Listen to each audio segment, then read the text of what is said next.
အားလုံးပဲမင်္ဂလာပါ Jackie Football Channel ကြိုဆိုပါရစေကျွန်တော်ဒီနေ့လောက်ရမယ့် training ပိုင်းလေးကတော့ကစားသမားကြံ့ခိုင်မှုပိုင်းနဲ့ကျွန်တော်အမြန်အတွက်ပိုင်းကိုကျွန်တော်ဦးစားပေးပြီးတော့ကျွန်တော်ဒီနေ့လုပ်ပြတော့မှာဖြစ်ပါတယ်ကျွန်တော်ဒီချက်လိုက်ကြည့်လိုက်အောင်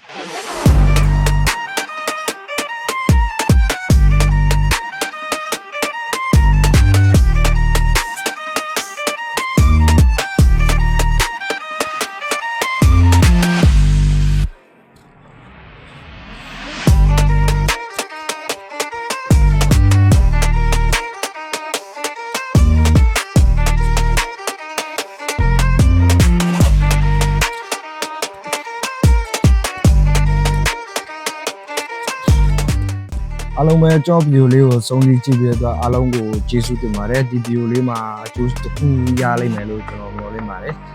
နောက်ဗီဒီယိုမှာလည်းကျွန်တော်ဗီဒီယိုလေးဆက်လက်အားပေးပါဦးကျွန်တော်ရဲ့ Jackie Football Channel လေးကို like and subscribe လုပ်ပေးဖို့အားလုံးကိုတောင်းဆိုချင်ပါတယ်အားလုံးပဲနောက်ဗီဒီယိုမှာပြန်လည်ဆုံတွေ့ကြမယ်